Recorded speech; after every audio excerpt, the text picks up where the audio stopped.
안녕하세요. 사랑하는 나그네 교회 교우 여러분, 그리고 하나님의 말씀을 기쁨으로 같이 읽어가는 그리스도의 형제 자매된 교우 여러분, 오늘 우리는 스가랴서 2장을 함께 읽겠습니다. 스가랴에게는 하나님께서 환상 8가지를 주십니다. 그 중에서 1장에서 우리는 첫 번째, 두 번째 환상을 보았고요. 오늘 2장에서 우리는 세 번째 환상을 살펴보게 됩니다. 1절을 보겠습니다.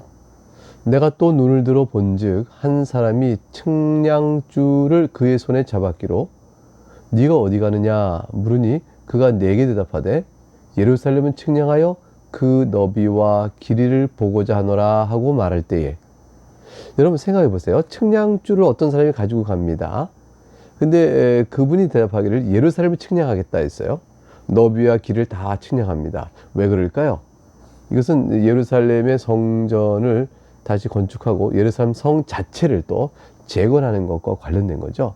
그래서 예루살렘을 재건하시겠다라는 뜻의 암시와 환상을 보여주고 있는 것이라 이렇게 볼 수가 있습니다. 굉장히 긍정적이고 적극적인 메시지죠. 3절, 내게 말하는 천사가 나가고 다른 천사가 나와서 내게서 말하고 나간 천사를 맞이합니다. 그리고 다시 그에게 말을 주기를 너는 달려가서 그 소년에게 말하여 이르기를. 이 소년은 누굴까요? 이거 스가랴입니다. 왜냐하면 스가랴는 비교적 어린 나이에 선지자로 부름받았기 때문에 원문에 이제 그 어린아이 이렇게 소년 이런 식으로 표기가 되어 있습니다. 예루살렘은 그 가운데 사람과 가축이 많으므로 성곽 없는 성읍이 될 것이라 하라. 예루살렘에 이제 사람과 가축이 많다. 이건 비교적 측면이죠. 바벨론에서 멸망을 했을 때 예루살렘에 남아있는 게 뭐가 있겠습니까? 사람은 다 끌려가고 흩어지고요. 가축도 모두가 다 끌려갔을 겁니다. 없을 것이죠. 그러니까 사람이 없고 가축도 보이지 않는 폐허가 된 예루살렘을 다시 재건한 측량줄로 재신 그분이 그런 일이 있고 난 뒤에 그에게 다시 말하라 하기를 사람 가축이 많아진다는 것은 완전한 회복을 의미하는 것이죠. 예루살렘이 다시 큰 부흥을 하게 될 것이라. 그런데 특이한 것은 성곽 없는 성읍이 될 것이라 했어요.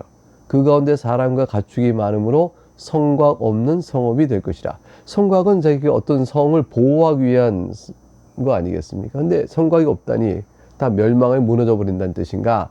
그게 아니고 여기서는 반대 개념입니다.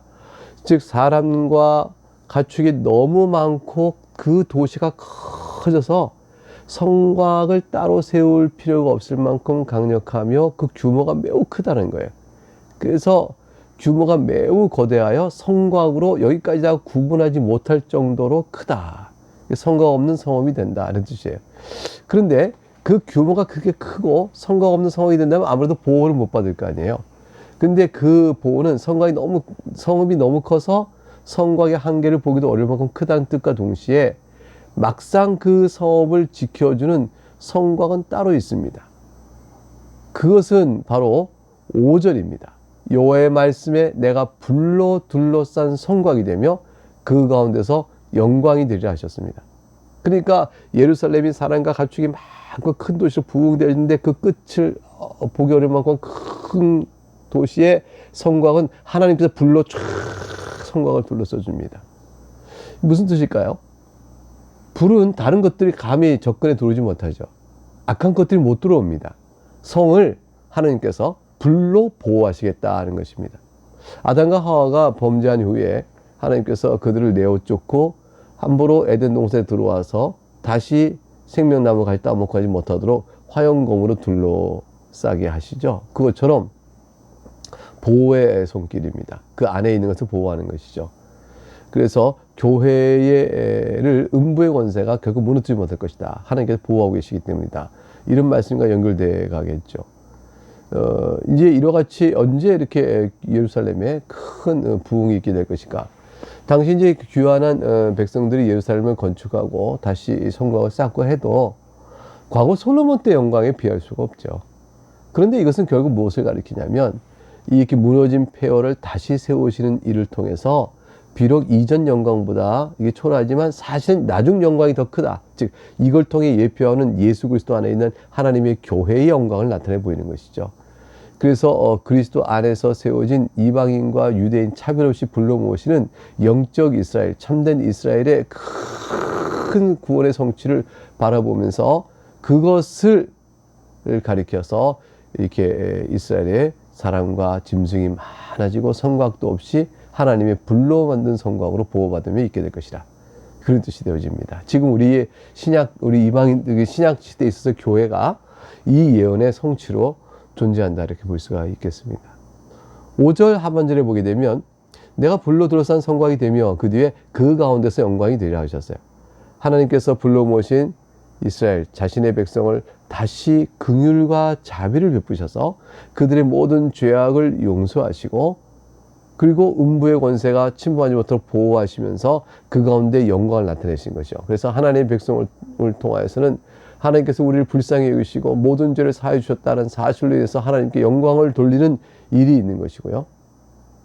그리고 하나님께 진노를 바라지 않으시고 진노를 바라시면서 죄 있을 때 버린 것처럼도 행하시지만 사실 영원히 버리지는 않으시는 하나님의 은혜로우신 분이심을 나타내 보여주고 있습니다. 그걸 통해 우리가 올려드리는 영광의 찬송, 하나님께서 그것을 영광이 되리라 하셨습니다.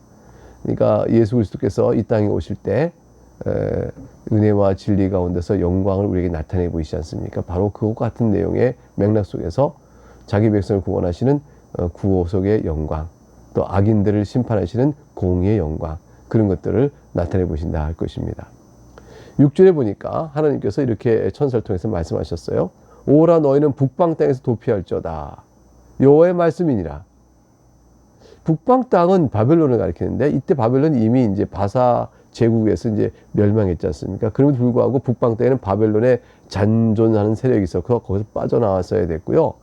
그리고 영적으로 보게 되어지면 뭐 바사도 영적으로 타락한 곳이죠. 그러니까 속히 이방 땅에서 나와서 하나님이 지정한 약속의 땅으로 돌아와 예루살렘을 재건하는 말씀이 될 것입니다. 그러니까 바벨론이 1차적인 대상이고, 또 바벨론을 멸망시키고 이스라엘 백성을 다시 귀환시키는 바사는 그런 의미에서 매우 긍정적이지만, 영적으로 보게 되면 어둡고 타락한 곳은 마찬가지입니다. 그래서 그곳에서 속히 빠져나와 어둡고 타락한 곳에 빠져나와 하나님의 은혜 가운데 거할 것을 말씀하는 것이죠. 죄악의 잔재와 그늘에서 피하라, 이런 말씀입니다. 이는 그 이유를 설명하셨어요. 내가 너희를 하늘 사방에 바람같이 흩어지게 하였음이니라. 이건 이전에 했던 일을 의미하시는 거예요. 하나님께서 너희가 죄를 범하고 회개치 아니함으로 내가 너희를 징계하여 바람처럼 훅 흩어버려 여러 나라에 흩어버렸다. 북방과 남방과 어디 사방에 다 하나님께서 흩어버리셨죠. 심지어 애굽에도 유대인의 자녀들이, 이스라엘 자손들이 가 있어요. 그러니까 동서남북에 다 흩어져 버렸는데, 이제 내가 너희에게 말하니 속히 죄악된 그곳에서 빠져나와 다시 도피하라. 왜냐하면 하나님께서 다시 불러 모으실 것이기 때문에 그런 것입니다. 이전에는 하늘 사방에 바람처럼 내가 너희를 흩어지게 하였으나 이제 너에게 명하노니 북방 땅에서, 즉 죄악된 세력에서, 영적 어둠에서 빠져나와 얼른 도피하라. 내가 너희를 불러 모을 것이라. 이런 뜻이 되어집니다. 그럼 7절, 바벨론 성에 거주하는 시온아 이제 너희는 피할지어다. 바벨론 성에 남아있는 바벨론의 세력들, 이게 다 영적인 의미에서는 죄악 가운데 그 험한 우상숭배에 쩌든 곳에서 나오라는 말씀이고요. 오늘 우리에게 적용해 보면 그리스도인으로서 죄악된 세상의 환경에서 오래 머물지 말고 하나님께서 원하시는 거룩한 삶의 자리로 부르심에 따라 속히 피해 나오라고 말씀하시는 것입니다.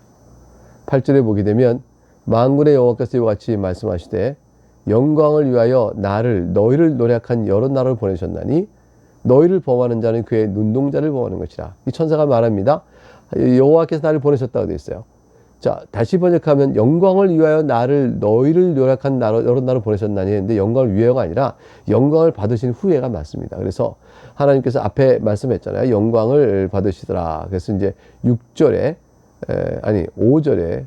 이어서 말씀하시기를 여호와의 말씀이 내가 불로 둘러싼 성곽이 되면 그 가운데서 영광이 되리라 하셨으니, 하나님 나라 백성들 가운데서 영광을 받으시는 하나님께서 그런 후에 너희를 노약한 여러 나라를 보내셔서 그들에게는 심판하시고, 그리고 너희를 범하는 자는 그의 눈동자를 범하는 것이니 악의 세력을 영원한 파멸을 하시기로 선포하시고, 너희에게는 긍휼과 자비의 복음적 구원을 선포하심으로 영광을 받으신다.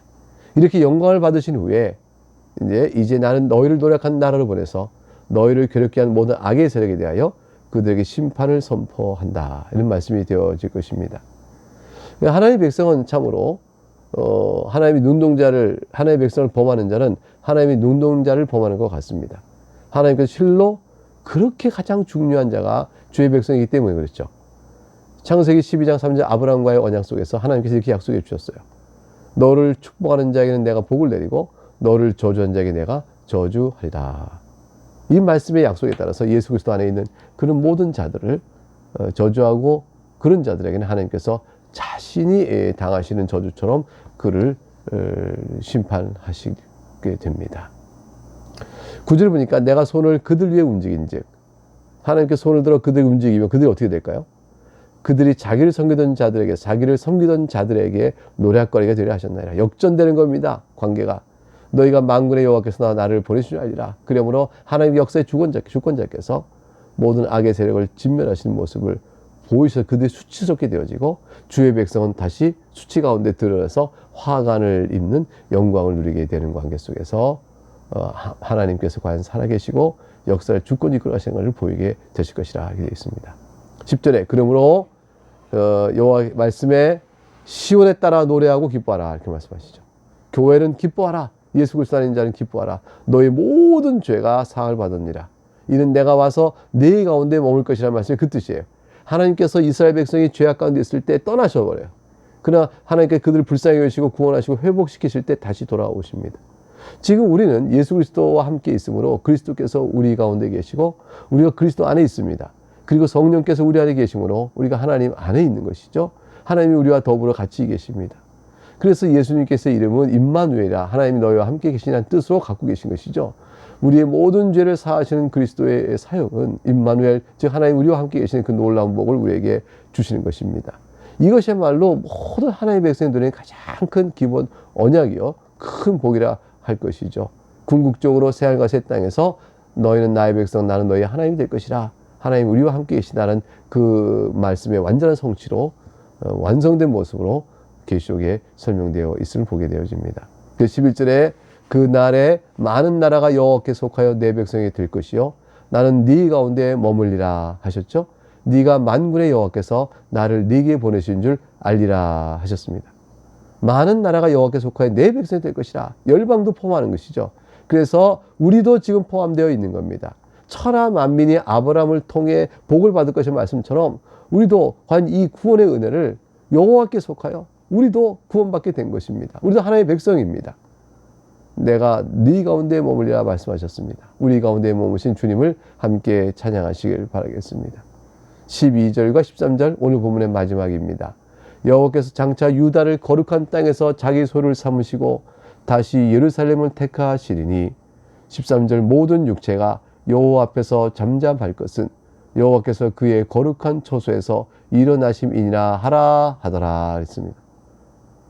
여기서 모든 육체가 여호와 앞에 잠잠한다. 이것은 모든 세상을 다 말하죠. 언약 백성이건 이방 불신자건 다 포함해서 모든 피조물을 다 말합니다. 이 세상에 있는 모든 피조물들아, 이성적 모든 피조물들아, 너희가 언약 백성이건 아니건 자들 불신자들이건 다 하나님 하시는 일 앞에 묵묵히 그를 바라보라. 그래서 이제 그 결과로 하나님의 백성 유다요 여기 나와 있죠. 그리고 이제 또한 하나님의 언약 백성은 다 구원받은 이방인들도 다 하나님의 긍휼과 자비를 영광을 찬송하게 될 것이고, 그리고 그렇지 않은 악인들은 다 공의의 심판 아래 멸망을 당하게 됩니다.